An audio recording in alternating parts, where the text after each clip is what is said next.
नीचे रखो आपने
Good morning to all.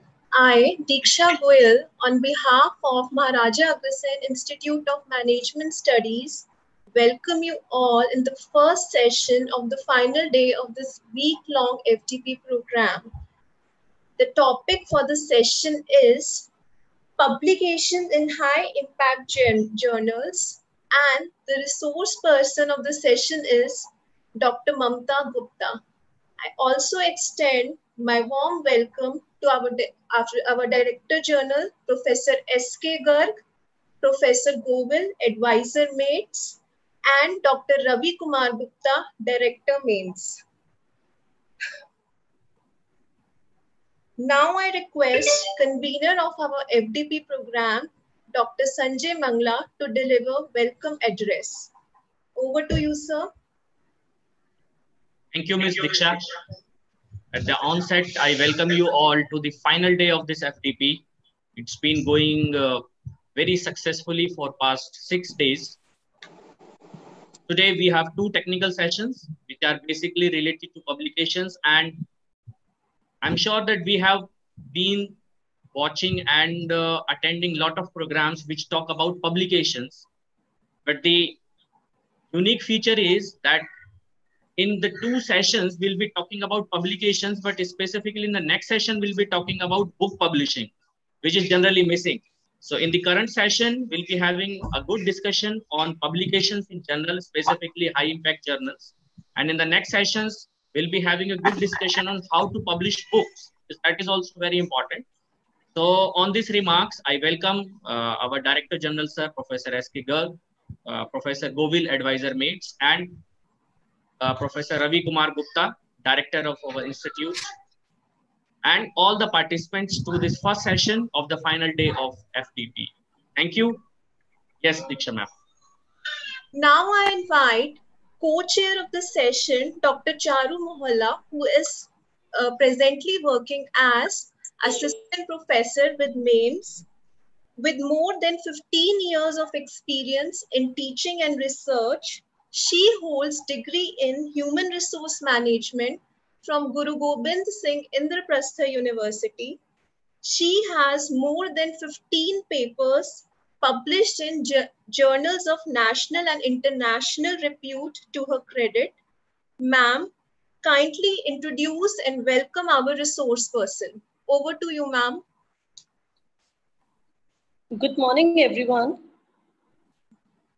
On the occasion of a week-long e-faculty development program, I am honored to welcome you all on the 7th day with first technical session about to commence. I am also pleased to welcome Director General Professor S.K. Garg, Advisor Professor G.P. Govill, and Director Dr. Ravi Kumar Gupta. Today's topic is publication in high-impact journals. We all know that publication in high-impact journal will advance faculty's academic life and career in future. I welcome Dr. Mamta Gupta as a speaker on the topic. She is an expert academician and researcher in the areas of mathematical science and operation research with PhD degree from University of Delhi. She carries 12 years of experience in teaching and research. She has published 9 papers in national and international journals of repute and presented 3 papers in conferences. She has been the convener of various conferences and FDPs. Once again, welcome, ma'am. Over to you.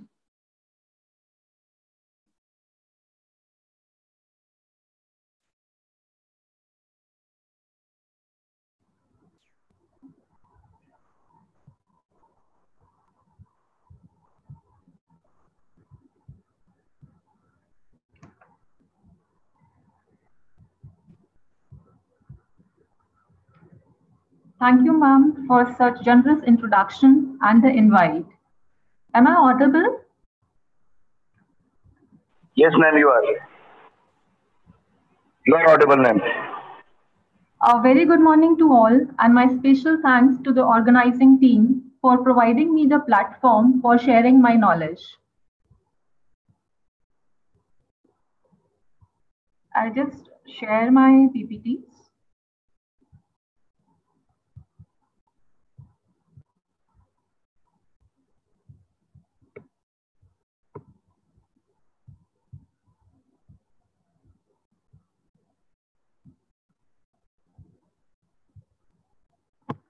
So is the screen visible? Yes, ma'am, it's visible. All right. Now, a very good morning to all.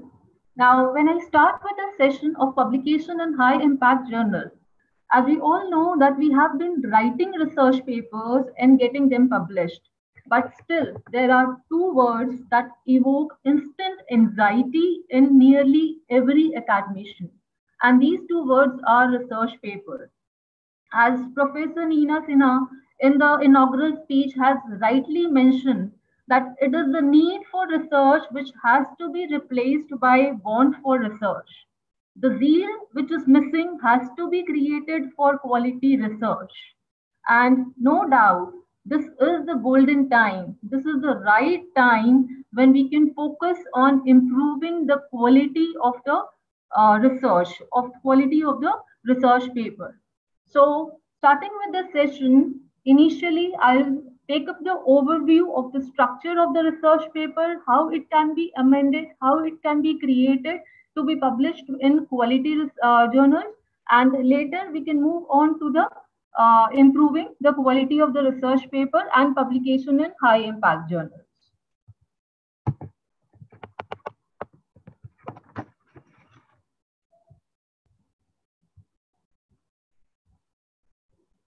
Now, as I said, need has to be replaced by wants. So now the question arises, why we write and publish the research papers? Ideally, we publish the research papers to share the findings and discoveries with the hope of improving the knowledge base. But practically what we do, we publish the research papers to get the funding, to get promoted, to get recognition, and for knowledge sharing and achievement. But don't forget, as an academician, what we need to do is we need to create a permanent record for the publication. That is our identity. That is our passport to academic community. So we have to be very careful while we go for publication of the research papers.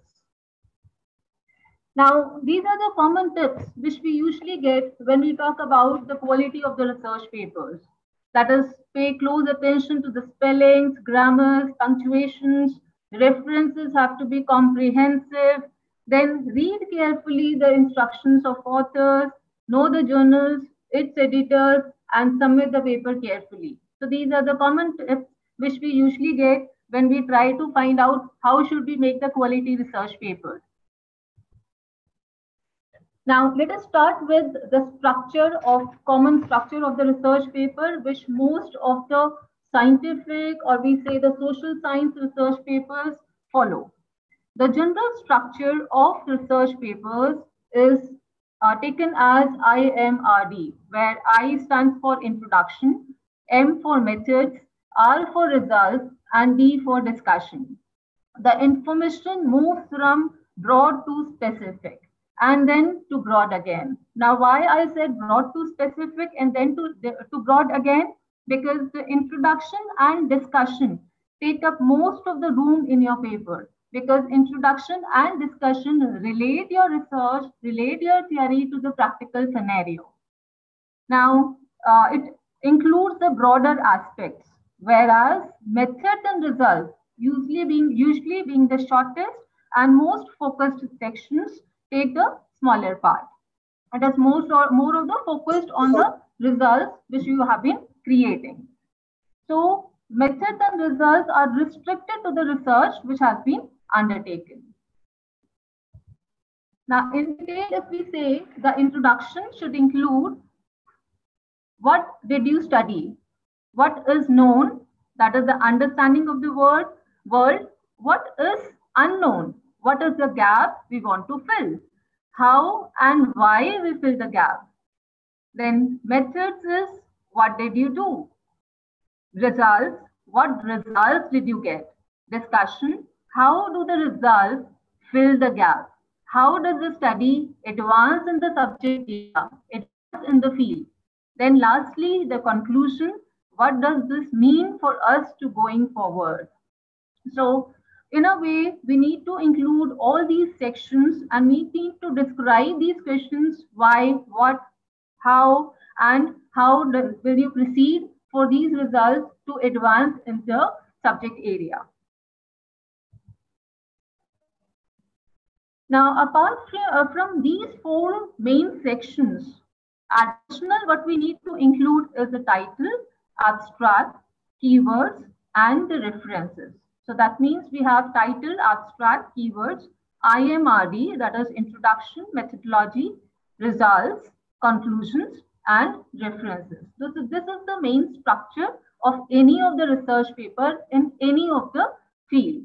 So let us talk about these sections in the research paper one by one, an overview. Then we will move on to the improving the quality of the research paper.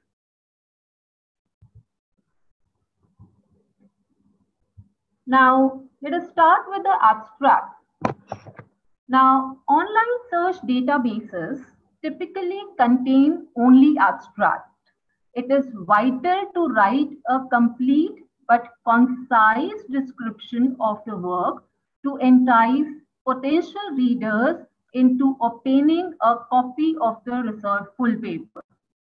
Writers should follow a checklist consisting of motivation, problem statement, approach, results, and conclusion. So I repeat, it should contain the motivation, problem statement, approach, results, and conclusion. Following this checklist should increase the chance of people taking the time to obtain and read the complete paper. So the editors, as we all know, that they are not aware of all the fields. They are not the experts in all the fields. They just read the abstract and the introduction and then forward the paper for review if it suits the journal. So abstract should highlight all the major contents of the research paper. So it should be kept simple and informative. These are the general information which we usually come across when we try to frame the abstract. Start with what you did, then why you did it, how the results were useful, and why they are useful and important and move the field forward. So these should be included in the abstract to improve the visualization of the paper. Abstract, so we can say that abstract must include the purpose of the experiment, brief procedure, data highlights, and the conclusion. And if we talk about the keywords and index terms, using keywords is a vital part of abstract writing because of the practice of retrieving information electronically. Keywords act as search terms. Use keywords that are specific and that reflect what is essential about the paper. Put yourself in the position of someone researching in your area, researching in your field. What would you look for? So the keywords have to be logical, it has to be appropriate, it has to be applicable, specific, and searchable. So we have seen how the keywords and the abstract are important. It enhances the search engine optimization. Now let's move to the next section of the research paper, the introduction. Introduction should appeal to a reader's interest and it should make clear what the research paper is about. Ask the research question. The question can come first, informing the reader of the purpose of the research, or the question can come last, making the transition to the body of the research paper. Describe the problem. Start the section with the general background of the topic. Add 2 to 3 paragraphs that discuss the previous work. State your contributions. Point out issues that are being addressed in the present work. Highlight how your research contributions to the current knowledge in the field and mention next steps of what remains. So introduction should start with generally known information about the topic, prior studies, that is the literature review, hypothesis, objectives, hypothesis, that is the educated guess, objectives, and how the article is organized. So at the end of the introduction, you need to mention that how the article is organized. Right? So it should be specific and should be written in appropriate subject language. Content matters. Language should be understandable. Don't use ambiguous words, and it should also include the background of the problem.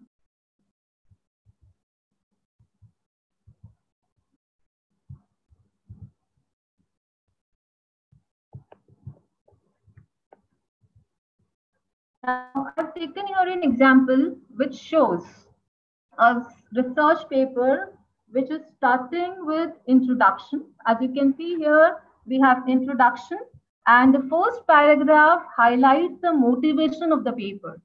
That means it tells us how the problem has risen, how it has come up, how it has appeared.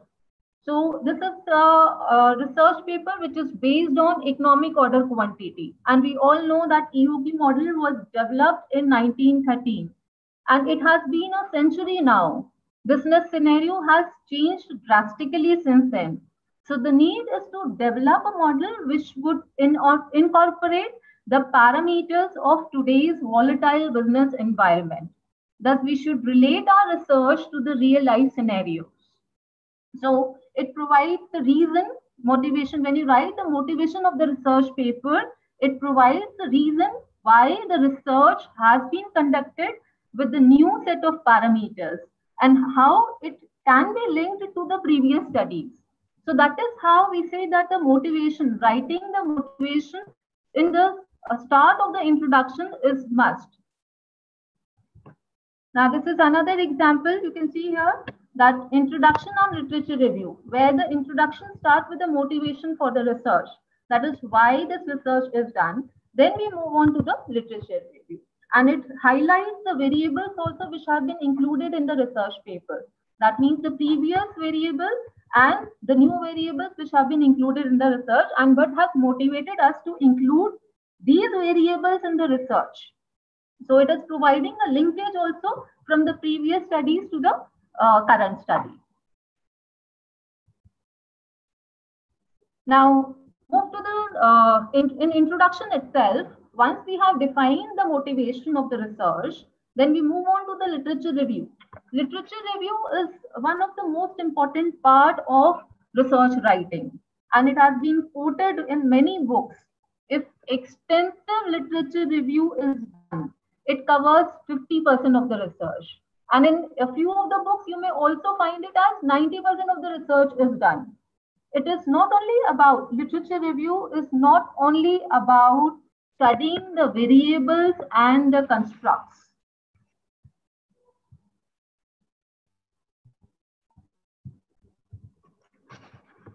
It is not only about studying the variables and the construct, but thoroughly reading the references to note down the journals and authors prominent in your research area. Now, this is the most important line on which I want to emphasize here, that what we do is when we study the literature review, we read between the lines. That is, we identify the variables, we identify the constructs. But in literature review, what we can do here is we can identify the journals which are prominent in the research area you are conducting. We can identify the authors also, which are eminent, which are renowned professors in your subject area. Follow these authors. I'll discuss about it, the impact factor of the author, and then I'll tell you how important is the literature review. Apart from just reading the research paper and identifying the variables, how important it is to go through the research paper, previous research papers. Don't just copy paste the LR. It should provide the link how the previous theories are related to yours and how your paper will bridge the gap. Another important aspect, as I said, it is the important aspect is to identify the journals. It will simplify your work of identification of the journals. When you read the literature review, just go through the journals from which the publication has been taken, from which the literature review of that particular research paper has been taken. And follow those authors on various portals like Google Scholar, ResearchGate, and stay updated about the projects they have undertaken. So this is another important aspect of literature review, apart from just reading out the constructs and variables. Now, this is tabular literature review, which I want to show. As you can see here, the first column gives the references numbers. And later columns, they are providing the variables. And the text shows that these variables are included in that particular research paper. And this is the easiest way of reviewing the literature. And this presentation is now being done in research papers also. This decreases the plagiarism in the research papers. Now, you can create such kind of a spreadsheet for literature review also. Apart from mentioning these research decision variables and constraints, what you can do is you can prepare separate columns for each of the for the objectives, for the hypothesis, for the statistical tool you have been that has been used in the research paper. So we can have different columns for different sections of the research paper. Now, the spreadsheet for literature review has been very beneficial. Tabular literature review simplifies the task of reviewing. In addition to this, as I said, separate columns can be included for objectives, for hypothesis, statistical tool used, and the inferences drawn for each of the research papers. It will help in retrieving the information. Suppose you are using regression in your research. Through spreadsheet, you can easily identify which of the papers have used regression and on which variables. then you can extend your study accordingly. So making such kind of a spreadsheet is actually beneficial in retrieving the information. You can, and in this way, you can identify the base paper also, and you can advance your research accordingly. Now, this is another example of a tabular representation. You can see the first column, which is mentioning not only the authors and year of publication also, and then we have different variables which have been included in the study, and how the present paper, you can see the last row, how the present paper is including the variables which are not in previous papers. So this shows the gap that has been filled through previous papers. Now, the next section of the research paper, which is methods. Major part of the research paper is evidence, facts, and details. Researcher can't have too much of documentation, too many references. Discover the information and analyze and evaluate it for readers in this section. Tell the readers what the data means and show them how to weigh the evidence. Present the evidence in the body of the research paper. Point out strengths and weaknesses on both sides of the issue. That means apart from mentioning the methods, material, these content should also be included in the methods. At times, it is not feasible to comprehend out of huge data. Rather, it can be presented graphically. So this section also includes the statistical model and treatment applied. It can include the tables, figures, and graphs for better visualization. So this section gives you the problem formulation and the processes used to solve the problem, prove or disprove the hypothesis, and illustrations can be supported by graphical representation. Then comes the results, the next section. This section is the essence of the paper. What did you find? Provides answers to the problem mentioned in the introduction section. It explains the important findings of your study that help to answer your research question or hypothesis and addresses your purpose statement. Now, it includes the summarization of the data. It includes the summarization of the data and discussion. It interprets the result, why the research offers a new solution and how it can benefit the other researchers or professionals. Then the next section, which is discussion. The discussion section typically centers on what the results mean and more importantly, why. The results which we have obtained, what does that mean and why? Remember that a strong research paper actually justifies discussion. The discussion should be a summary of the principal results. Look for relationships, generalizations, as well as trends among the results, as well as their exceptions. There are about the most likely causes which are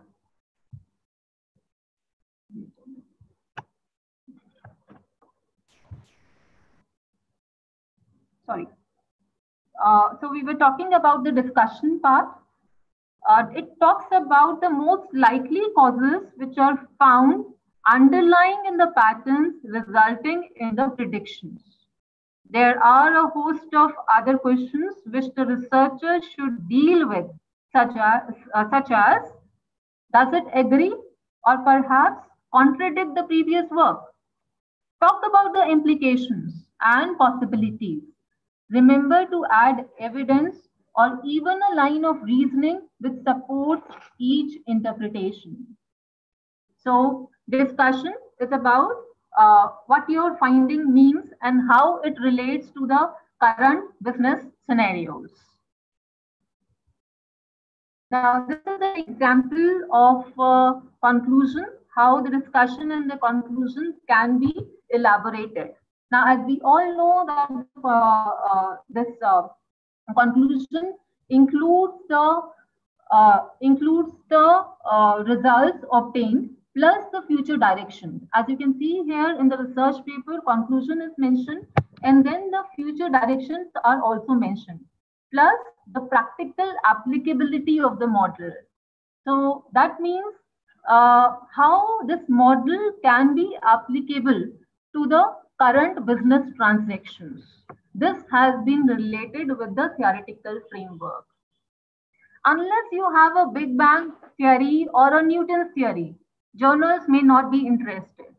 Therefore, try to relate the theoretical concepts with practical implications. Mention its application in real life. Focus on pragmatic approach. Include either a case study to prove the theory or mention its applicability in business transactions. The research paper should touch the global sense. So it is always advisable to link the theoretical framework with real life business scenarios and mention its practical implications. So this is another important aspect which needs to be mentioned in the research paper.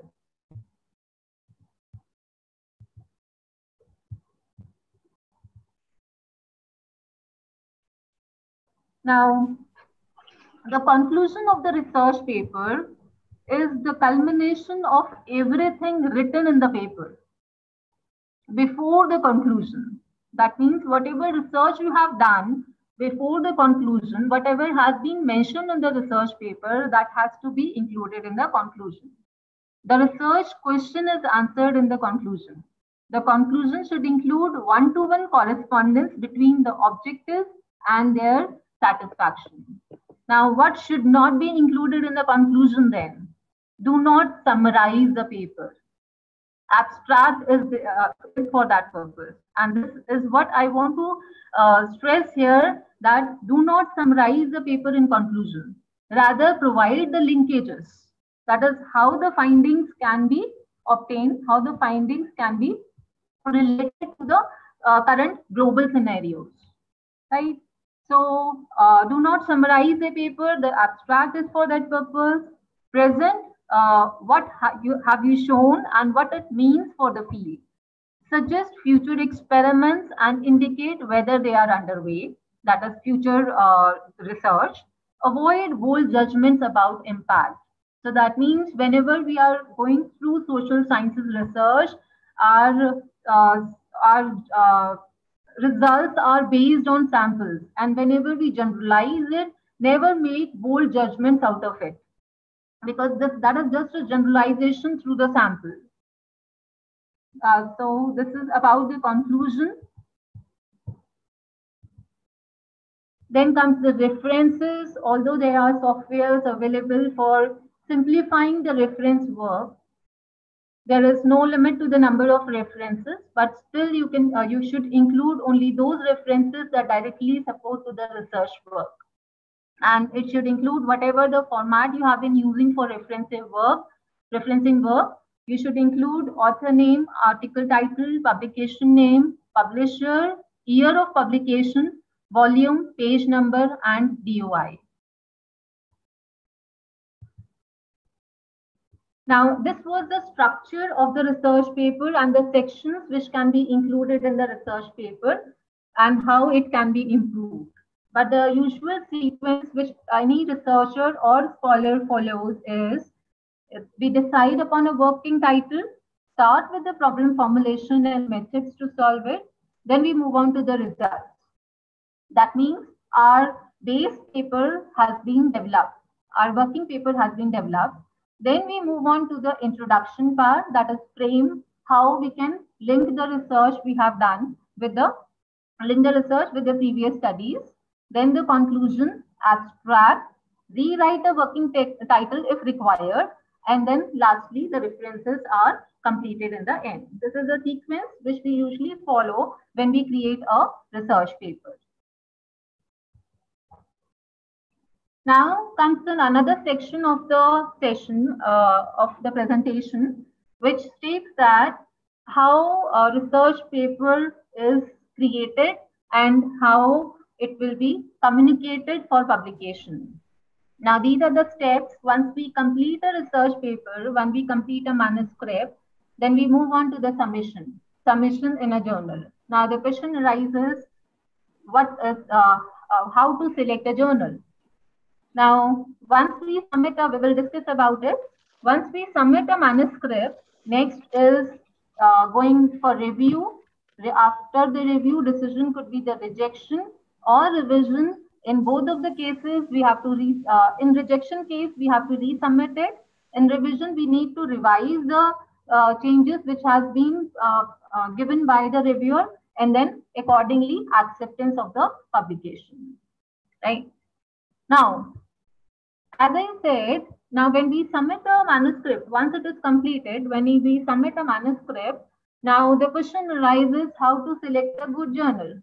Good here means the relevant journal most importantly, because if you have not selected a relevant journal, then it can be a challenge. There are risks which are associated with submitting a research paper to a journal which is not right fit. Now, these risks are you may face a rejection in a day or two. That is, it is out of scope of the journal. So, straight away, editor will reject the paper. Now, otherwise, you may take months to publication, and it may slow the career progress. If the research paper is of PhD or any other kind of a research, so it may slow down the career progress. So these are the risks which are involved if you do not choose the right journal. So the main aim here is how to select a right journal, that is a relevant journal most importantly. Now we have been talking about the various determinants of choosing a right journal. The major determinants for choosing the right journal are scope, that is aim of the journal, indexing, special issue, review time, and acceptance rate. So these are major determinants which we will cover in the preceding slides. Now, let us talk about the journal performance indicators, that is the research metrics. Now, as we all know, there are different indices available for the journal. Why these indices are available? Because we are in the age of information abundance. In the age of information abundance, having a shorthand for signals for where in the ocean of published literature to focus our limited attention has become increasingly important. That is how to identify which information is relevant to us. Thus, a measure is required to identify the literature best suited for our research. That means a relevant information is required. So we have research metrics available. There are few metrics available to measure the journal's impact. Now these metrics, commonly known metrics are JIF, which is Journal Impact Factor, SJR, which is SIMAGO Journal Rank, Cite Score, and SNIP, Source Normalized Impact Factor per paper, impact per paper. So let's start with the first one, that is impact factor. Journal impact factor is calculated now by Clarivate Analytics as the average of the sum of the citations received in a given year to a journal's previous 2 years of publication, divided by the sum of citable publications in the previous 2 years. So that means it considers 2 years window, right? So journal impact factor is an average of the sum of the citations divided by the sum of citable publications for the 2 years. Now SJR, that is SIMAGO Journal Rank indicator, is a measure of the scientific influence of scholarly journals that accounts for both the number of citations received by a journal and the importance or prestige of the journals where the citations come from. So I repeat it again, it considers both the number of citations received by a journal. So that means not only the citations, but it is also considering the importance or prestige of the journals where the citations come from. A journal's SJR is a numeric value indicating the average number of weighted citations received during a selected year per document published in that journal during the previous 3 years. Higher the SJR values are meant to indicate greater journal prestige. Since the weights involved in calculating this measure are not only the citations, but the prestige of the journal also. So higher the SJR value, the greater the journal prestige. This index is based on Scopus database. Right. Now, next is Cite Score.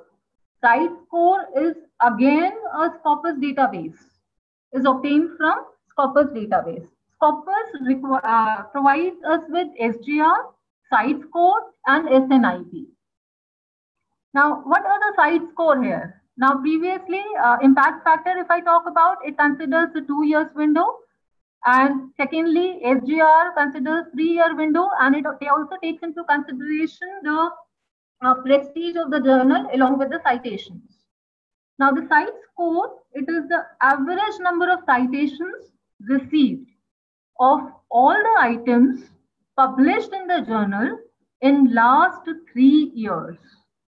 I repeat, Cite Score itself is an average of the sum of the citations received in a given year to publications published in the previous 3 years, divided by the sum of the publications in the same previous 3 years. So what actually in simple words Cite Score is, it is the number of citations received for the publications for the previous 3 years. Right? Now, SNIP. SNIP is source normalized impact factor per paper, which again uses the data from Scopus. It is little sophisticated metric that intrinsically accounts for field-specific differences in citation practices. It does so by comparing each journal citations per publication with the citation potential of its field, defined as the set of publications citing that journal. SNIP therefore measures contextual citation impact and enables direct comparison of journals in different subject fields. Since the value of the single citation is greater for journals in fields where citations are less likely and vice versa. SNIP is calculated annually again from Scopus data. Now, to understand this SNIP, it is more of a relative measure which has been normalized to be compared with the sources of journal of other subject area. Right? So whenever we want to compare the different subject area, indices of the different subject area, we preferably use SNIP. So this is about the different indicators for measuring the journal performance, which are commonly used. Now, we have been talking about SCI journals, SCIE and ESCI. Now these three are used commonly. So what exactly is the difference in SCI, SCIE and ESCI? SCI, that is the Science Citation Index, is the citation index originally produced by the Institute for Scientific Information, that is ISI, and now it is owned by Clarivate Analytics. These are alternately described as the world's leading journals of science and technology because of a rigorous selection process. Now, when we say that the publication is done in SCI, so that means it has been indexed and the journal is indexed through a rigorous selection process. So we need to have a good research paper to get it published in a SCI journal. Now, what is this SCIE? It is Science Citation Index Expanded. It is a larger version of SCI, which covers more than 8,500 notable and significant journals across 150 disciplines from 1900 to the present. SCI is similar to SCIE is similar to SCI, except for basic differences we usually come across, which is the impact factor and the storage format. Otherwise, it's a larger version of SCI. Now, ESCI, that is Emerging Sources Citation Index. It was launched in 2015 by Thomson Reuters as a new database in Web of Science. This index includes 3,000 journals from various areas of research. The journals index in this ESCI will not come with an impact factor. However, each journal in this new index will be evaluated every year, and those qualified will be transferred to SCIE. The main aim of the ESCI is to ensure that the important research works are visible in the Web of Science for collection, even if it is not yet internationally recognized. Right?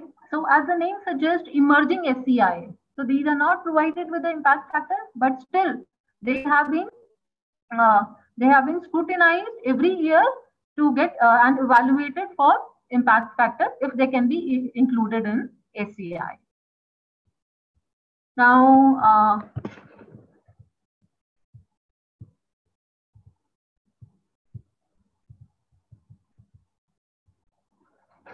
let us talk about the database, that is Scopus. Scopus is the #1 abstract and citation database of peer-reviewed journals, which contains more than 70 million items like scientific articles, conference proceedings, book chapters, lecture notes, and books. All journals covered in Scopus database, regardless of who they are published under, are reviewed each year to ensure high quality standards are maintained by the journals. Scopus gives 4 types of quality measure for each title: Cite Score, SJR, and SNIP, which we have discussed. That is the micro journal rank, Cite Score, and source normalized impact per paper. These are the 3 indexes, and apart from this, Scopus also provides H index. We will talk about this H index. This is the author's index. We will talk about this. And Scopus includes research papers from various publishers. It can be elsewhere, it can be Wiley, it can be IndoScience, it can be Springer. It includes unpaid papers, which are subscribed papers, paid papers, which can be the open access papers, unpaid open access papers, which are why open access papers can be unpaid, because there may be a funding organization which may be providing subscription for such journals. Now I'll show you how Scopus can be used to identify the journals which matches your subject area. This is the Scopus website. I have put a screenshot of this Scopus website. When you open this website, Scopus, you can see here sources. You can see here sources. Now, when you click on sources, you will have this window will open up, and it will ask you to enter the subject area. Right? So I'll repeat it again. We have a Scopus website. I have taken a screenshot of this website, and you will find here sources. When you click on the sources, it will ask you to enter the subject area. So what we are exactly doing here is we are trying to identify the journals in the database Scopus which will match with our subject area, which will match with our research topic we have taken. Right. So, area, let us say under management, science and operations research. I've entered this subject area. Now, it provided me with a one list of 179 journals which are matching with this theme. So, 179 journals is a huge list, and it is providing this list according to the ranks. Now, if you see here, the first journal, that is Journals of Operations Management, it is providing me with a Cite Score, that is 11.4. Percentile, that is the ranking, as I said, ranking according to the Cite Score. It is providing the number of citations in last 3 years. Number of citations in last 3 years, number of documents in last 3 years, and the percentage cited. So it is providing this database for all 179 results, 179 journals, which are matching with the theme, that is management, science and operations research. Right. So it simplifies our work of choosing the journal. Now let us see further how we can simplify our work. Now let us say I have selected a journal which is International Journal of Production Economics from the list. From the list itself, I have selected this journal. Now, when I open this journal, you will see here Cite Score is 10.5. It is providing me the Cite Score. SJR, that is Simago Journal rank is 2.375 and SNIP is 2.74. It is providing with the indexing details. Now, it is also mentioning here how the Cite Score is calculated, how this 10.5 is calculated. Now, if you see here 10.5, it has 12,104 citations in last 3 years divided by number of documents published. A simple formula to calculate the Cite Score. So it has 12,100 citations divided by 1,150 publications. Right? So this is how Cite Score is calculated. So it is providing me the details of the indices, 3 indices, plus how it has calculated it. It's a publisher is elsewhere, ISSN number and the subject area. So accordingly, I can select out of this 179 list of journals. Out of these 179 list of journals, I can select the journal as per my criteria, that is what should be the Cite Score for the journal. Now, many of the publishers have been providing these author services. Apart from Scopus, you can see here journal suggest, this is Journal Finder by elsewhere. Now again, for this will simplify the work further. Now what you have to do is, once you have prepared a manuscript, once your research paper is done, what you need to do here is you need to enter the paper title. You can see here, you will enter here the paper title, enter the abstract you have done, then the keywords, mention the keywords here, and the field of research. Select the field of research, and when you enter the journals, when you press find journals, you will get the result. So it simplifies the work further for identifying the journal which matches with the abstract, keywords, and the title. So many of the publishers are providing these author services. Then we have Journal Suggester by Springer. Again, you have to enter the manuscript title, manuscript text, that is the abstract, subject area, and suggest journals. It will provide you the list of journals which will match with the theme. Then this is the author services given by Taylor and Francis, Journal Suggester, same process, and you will get a list of journals there. Now I've taken an example here how we get the list of journals.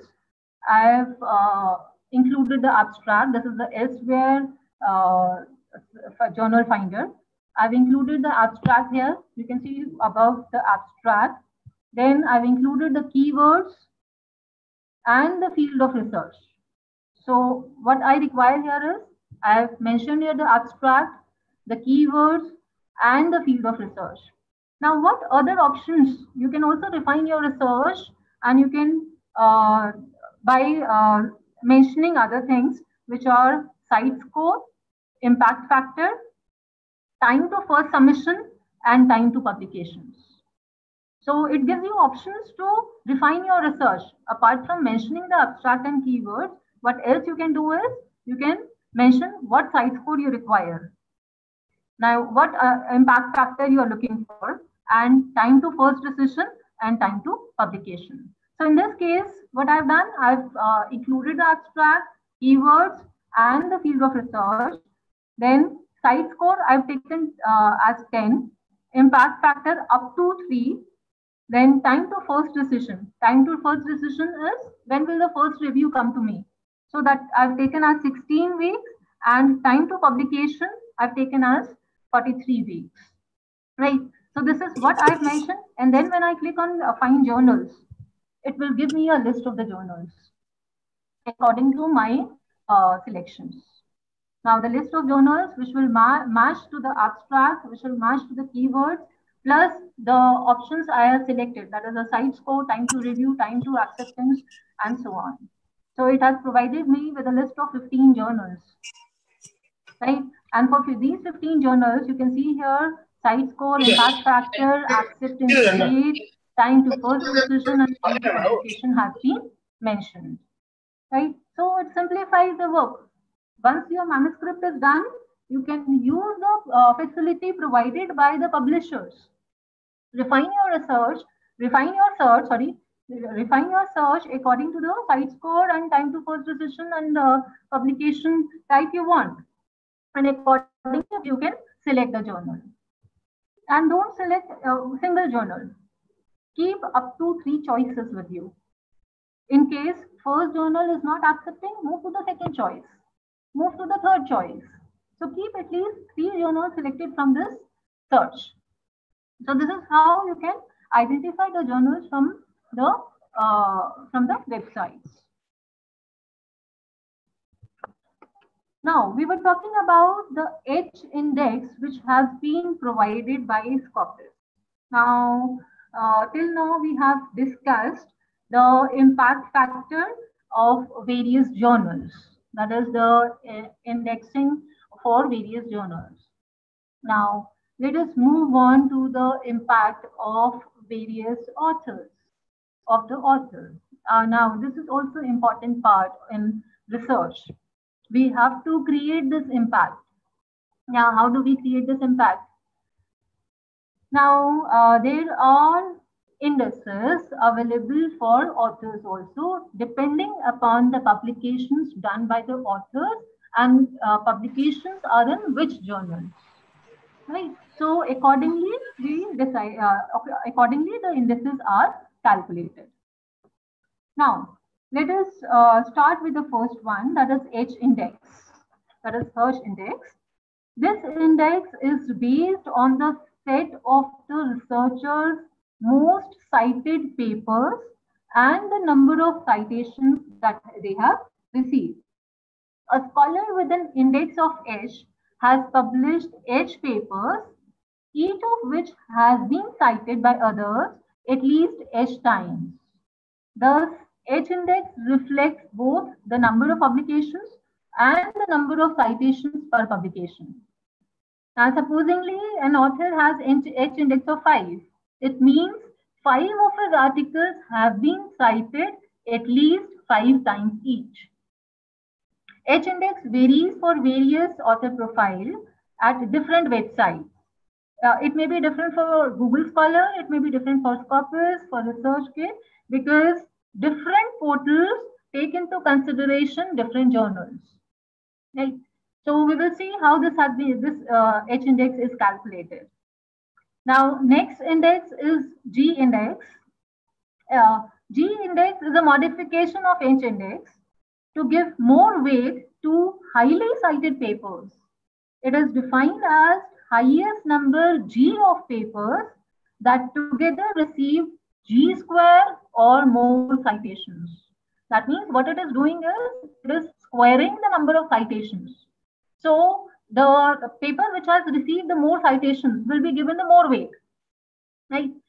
So, G index, I repeat, is the highest number of G papers that together received G square or more citations. Now, next is Citation Index.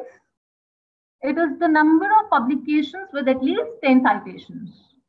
It was introduced in 2011 by Google as part of their as part of their work on Google Scholar, a search engine which is dedicated to academic and related papers. So these are the three indices for author's profile.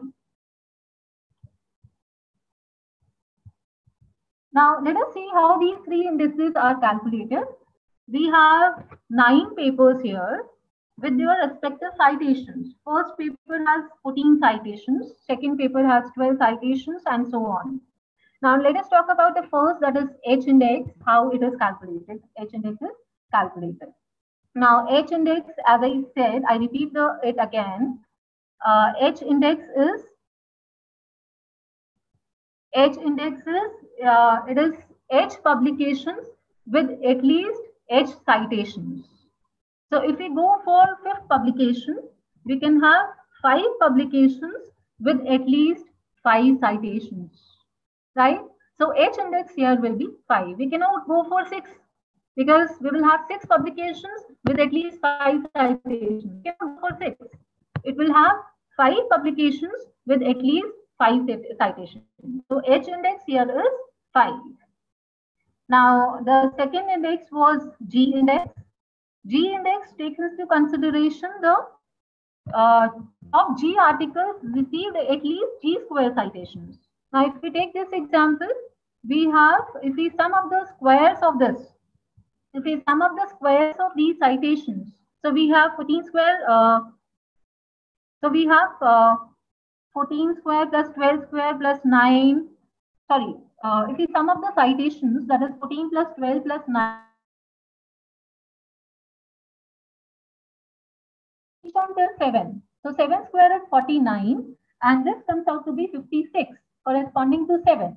So that means we will have here 7 publications which will be and 7 square is 49 which will have at least G square citations. So G square citations is 56. So G index in this case will be 7. Right. Now next is Citation Index. Number of publications with at least 10 citations. So at least 10 citations, that means we will have 2 publications which have 10 citations, at least 10 citations here, right? So item value here is 10. So this is how these 3 indices are calculated for author. Now I've taken a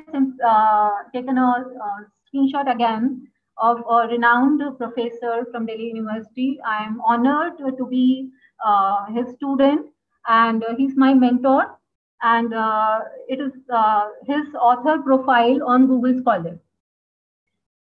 Now you can see here the number of citations. You can see here the number of citations.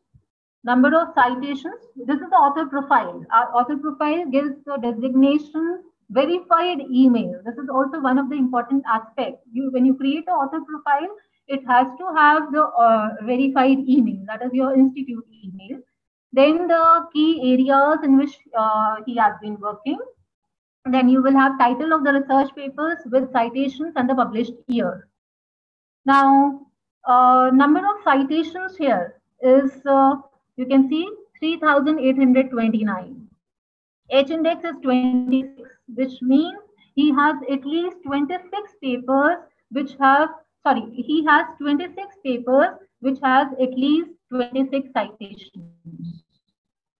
Right? And item index is 56, which means he has 56 publications which has at least, if he has 56 publications which has at least 10 citations. Right? So this is the author profile and it gives you the citations the research published, and the key areas. And you can see here follow. You can follow these authors to remain updated in the subject area. So what I said, that when you are doing a literature review, you have to identify these authors. You have to identify these authors just to follow them, to remain updated in the subject area. Right? Now, in a similar way, every scholar or researcher should create the account. It can be a Google, ORCID ID, ResearchGate, Scopus author profile. Create an author profile, connect and share. It provides researcher-specific citation score. You can track the citation metrics. It also improves the citation score. Gets notification of new citations. When you create this, you will automatically get the notification for new citations and how many times your research paper has been downloaded. It gives you, no doubt, H index and item index. You become a verifiable author also. Now, and these links, just to enhance your visibility, you can add these links to your CV and to your accounts, like LinkedIn accounts. This increases the visibility of your publications metrics through the link. Highlight your publications. Create your identity among academic fraternity. This is at most important. Apart from publications, create your identity. Now, another determinant is the special issue. Many of the journals, they come up with a special issue in particular theme, which is slightly different from the theme on which they have been publishing the papers. Now, these special issues, there is an advantage of publications in special issues. Special issues have higher rate of acceptance. Review process of special issues is comparatively relaxed, and the review process has to be completed in time-bound manner. Usually the special issues come up with the conferences. So for the newcomers, for the research scholars, this is beneficial if you target the special issues initially, at initial stage.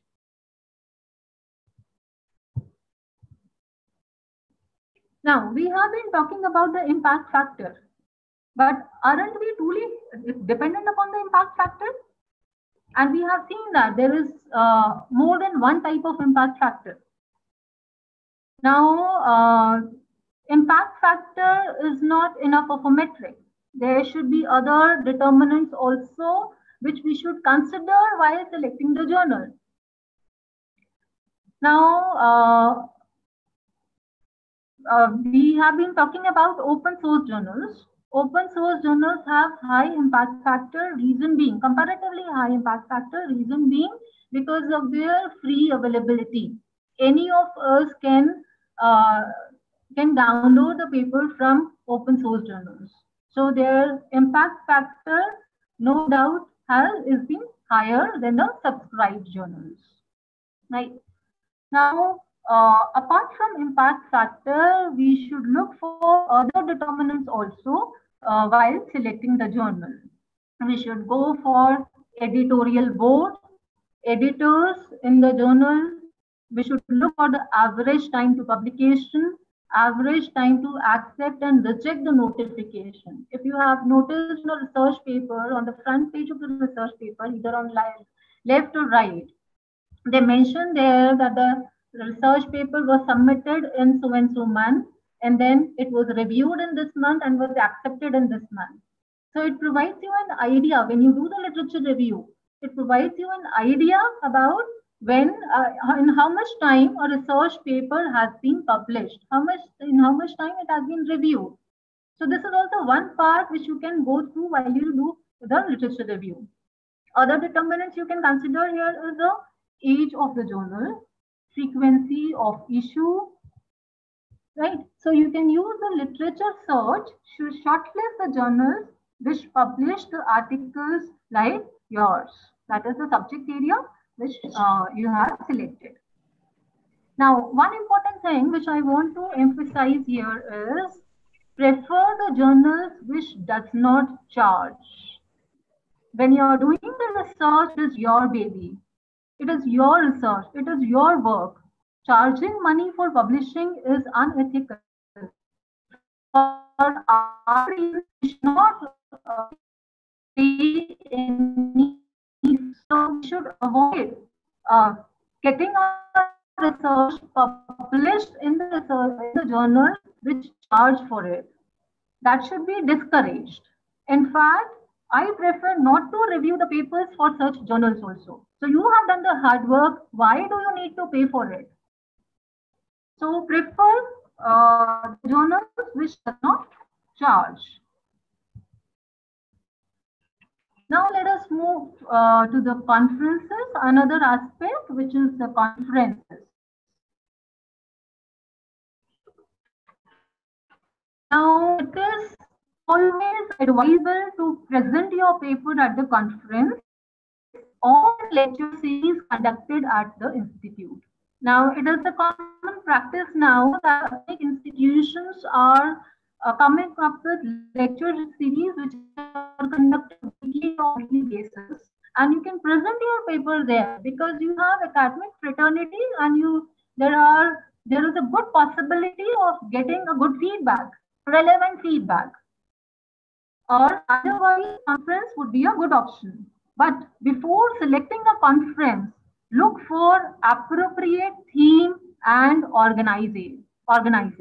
You have to look for the appropriate theme. There are conferences which are on general theme, that is interdisciplinary issues in management. So this is conference for overall management. So you may not find, if I'm working on inventory models, I may not find expert there for inventory models.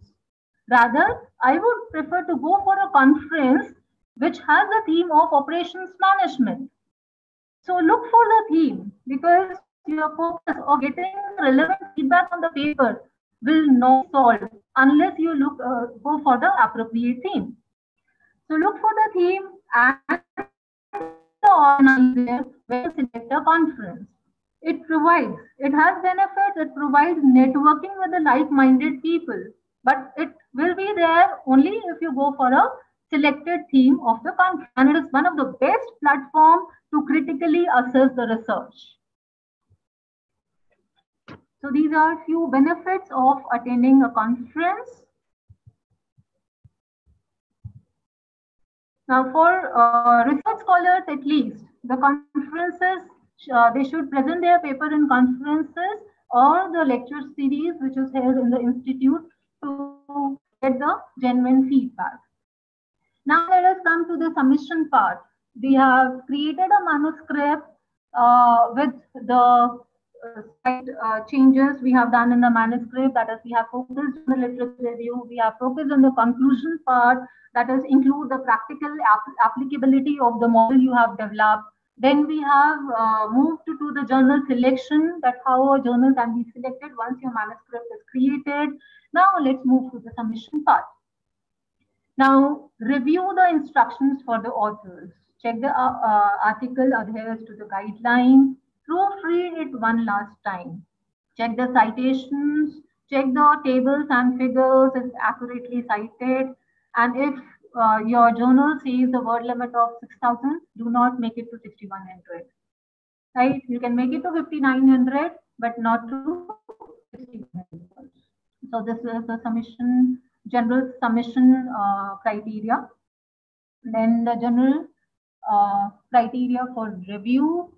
Now, for reviewing?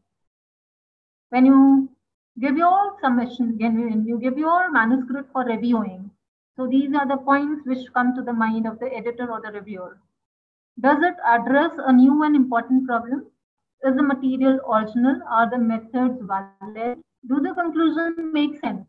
Is it clearly written? Illustrations, charts support the text? Are the references current and relevant? Is the content appropriate and scope for the journal? So this is what we have taken care of while creating the manuscript also. As I said, you have to illustrate the charts and the scope. So this we have taken care of while we created the manuscript. Now, for decision, you have for review, your manuscript has been sent for review. Now comes whether it is accepted or rejected. Now, at times it happens that an editor straight away rejects the manuscript saying that it is out of scope. Don't be disheartened. So that means you have another chance. You will go for the second choice of the journal. You have selected 3 journals out of the list of journals you have got. So you will go for the second choice. But make sure to first check whether the scope matches with the subject area you have taken. Right? So once it moves from the editor to the reviewer, then it is the chance to celebrate. Then it's the time to celebrate. Why? Even if it is rejected, you will have comments from the reviewer for improvement. I repeat it again.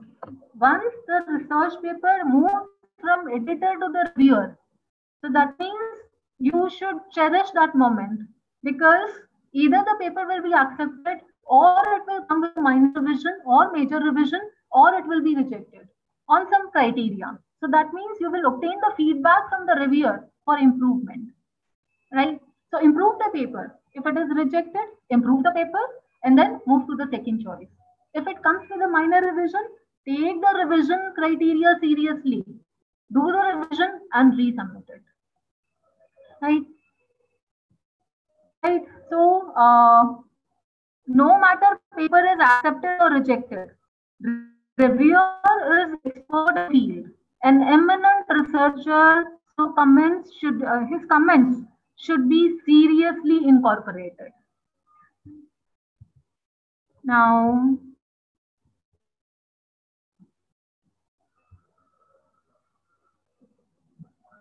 as I said, treat every review like a gold dust, because whoever has reviewed your paper, he's an expert.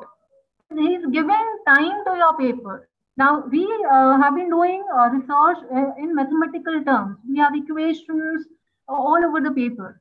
And when we get the revision is there in between lines. So that means he has done the calculations also. He has checked those calculations also. So he is an expert in the field. And we used to be delighted that how much time he has taken to review the paper. So acknowledge that review. You should be thankful for the review you have obtained, even if the paper is rejected. Now, these are suggestions from my side. That one I have already emphasized on, that is the literature review part, that this is the utmost important section of the research paper writing. Preparing a spreadsheet for each of the research paper. Make a row for each of the research paper and include all the parameters and the variables which have been mentioned in the research paper in the spreadsheet. See how this will simplify the work.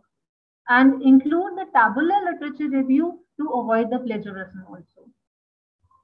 Then next is the collaborative work. Collaborative research is the answer key to raise the standards of research in education to global level. Collaborate with researchers who have more impact and knowledge.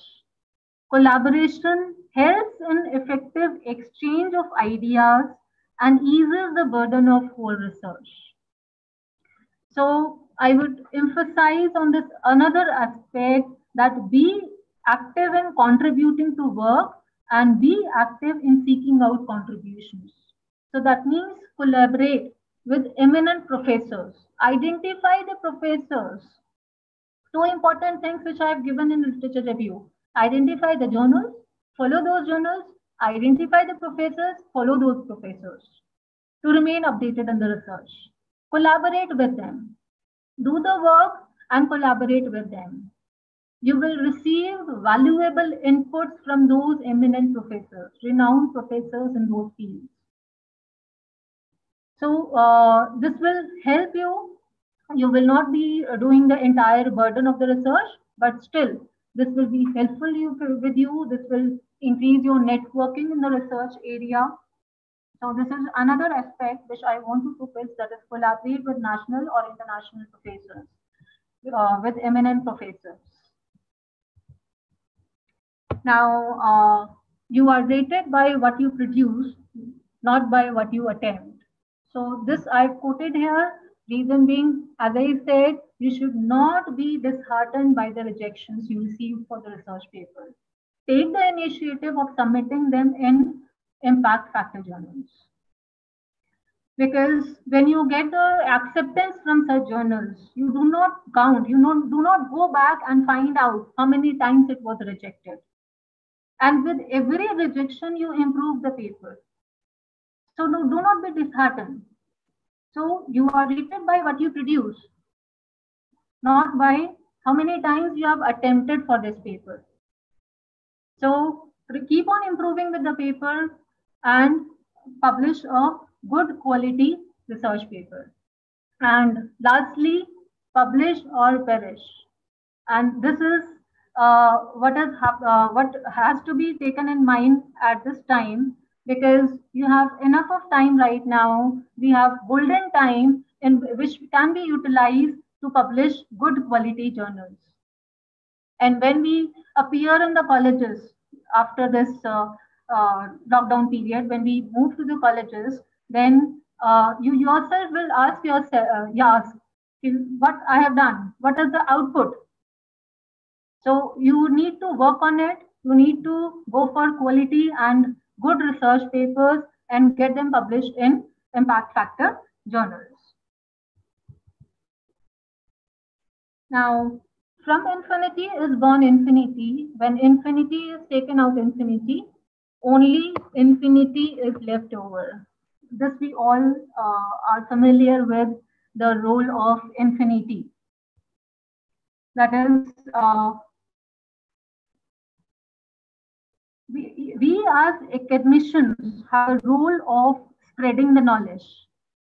If we are spreading the knowledge, we do not lose anything. We actually gain. So even if we extract out some of the knowledge from ourselves, we will not lose it. So it is kind of infinite, which is existing among us, inside us. So we should share the knowledge and spread it as much as possible. So again, before closing the session, I want to emphasize that even if the research paper gets rejected, don't lose hope. Go for improving, go for extensive literature review, submit it again to the next choice of the journal, and don't be disheartened. And everyone can publish in impact factor journals. Now, as Professor Berg, Director General of MAIMS, has mentioned on second day of FDP that Newton discovered gravity while he was in quarantine. Similar scenario of what we have been experiencing. So let us all utilize this period to promote ourselves in research. Solitude and self-isolation is a time for deep thinking. So utilize this time. We have ample of knowledge within us. Spread it and utilize it. So with these words of wisdom, I conclude the session. Thank you all, and my special thanks to the organizing team for providing me the platform for imparting the knowledge. Thank you, ma'am, for such an informative session. And this will definitely help us in publishing our paper in good journals. Ma'am, there's a question from the participant side. The question is, it has been seen many a times that some journal takes a long time in sending the review of the paper. So how long a researcher should wait, as the paper under review cannot be sent to some other journal? There is no specific time we can define for waiting. Now, as one of my research paper, I remember it took 2 years to get published. So there is no specific time, but if you're in actually hurry of getting the results, you can put on reminders to them.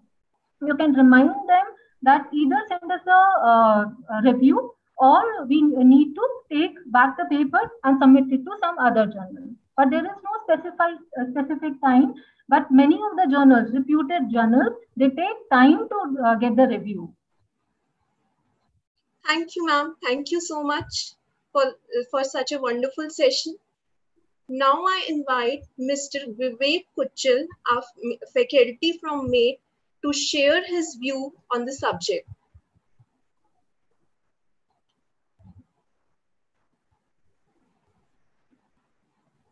Mr. Vivek Kuchal, sir.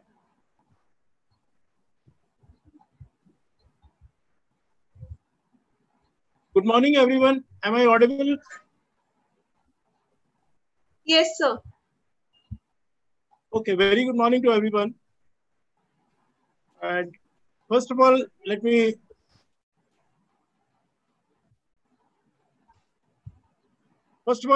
thank Dr. Mamta Gupta for such a nice presentation on this topic, which is publishing in high impact journals. And she has very, rightly covered all the areas like structure, process, selecting a good journal, journal performance indicators, impact factor for journals and impact factors for authors, special issues, other determinants, collaborate, and whatnot. In fact, this particular presentation has been an eye-opener for me because I never knew that such a vast ecosystem existed ever, for this kind of thing.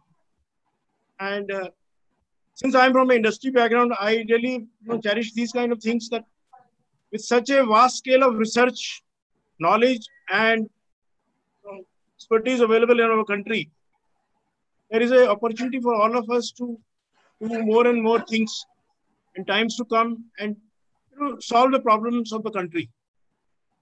In fact, one thing which amazes me that in these times of COVID, no research paper has come from any part of the world on this kind of scale or on this kind of quality. That is one thing which really it is a question within me. So, but then Dr. Mamta Gupta requires full appreciation for our effort and bringing up this subject in such a lucid manner that it is really enlightening to all of us. Thank you, Mamta ma'am. Thank you so much, sir. Thank you, now, sir. Yeah, now a little bit on FDP, I would like to say a very, great work has gone behind this FDP. When I look at the structure of the FDP and the contents of the FDP, I think Professor Ravi Kumar Gupta and his team, along with the senior management of MAIMS, have done an excellent job in providing the right mix of the topics. And it is going to go a long way even after post-COVID to make our academicians more and more well-equipped with this kind of knowledge. So my special thanks and my special regards to Professor Ravi Kumar Gupta for such an excellent FDP in these times. And the spring of knowledge, So this is what I feel about this FDP. And I want to congratulate the entire organizing team of FDP for such a nice presentation and execution of this FDP. These words, I hand it over to Diksha. Thank you, sir. Now I request Dr. Usha Nair, our faculty from MAIMS, to share her opinion. Good morning to everyone. As we have come to end of the very informative session, I would like to thank our ma'am, Dr. Mamta Gupta ma'am, for the insight of things we have to keep in mind while doing our research. This was very informative, and means everyone have to keep in mind all these things, not only doing a good research, but also to keep all these things in mind, like the impact factor and where to publish the our research paper and the literature review. All these were very informative. Like even each one of us has to be consider all these things, like in which conferences we have to send our paper or present our paper, and the submission And all these things were very I think you will not get all this information in Google or anything anywhere else. So I thank ma'am for this and organized and well giving this well insight of things about the research and all. And I would also like to thank the organizing team, Mangla sir, Sumedha ma'am, and all other members of the team for giving this thoughtful, provoking 7-day FDP to us. I would also thank Dr. Ravi Gupta sir. It's only under his guidance that MAIMS are touching the heights. And in the end, I will also like to thank SK Garg sir, Govil sir, and our chairman sir for giving us the opportunity to attend this FDP and organizing this FDP. Thank you very much. Thank you, ma'am. Thank you, ma'am. Now I invite our co-chair, Dr. Charu Mohalla, for concluding remarks and vote of thanks. I, on behalf of Maharaja Agrawal Institute of Management Studies, would like to thank Dr. Mamta Gupta for the valuable insight shared by her related to the topic. And as rightly said, it is the high time we can utilize to improve our publications. Ma'am, the ideas and key points suggested by you would definitely help all the participants. I would also like to convey my sincere thanks to respected Director General, Professor SK Garg, Advisor, Professor GP Govil, and Director Dr. Ravi Kumar Gupta for providing great platform for learning. Not to forget the commendable efforts of the organizing committee and a special thanks to host. Thank you. Thank you, ma'am. Now we will reassemble at 12:30 and for valedictory session, we will reassemble at 3 p.m. Thank you.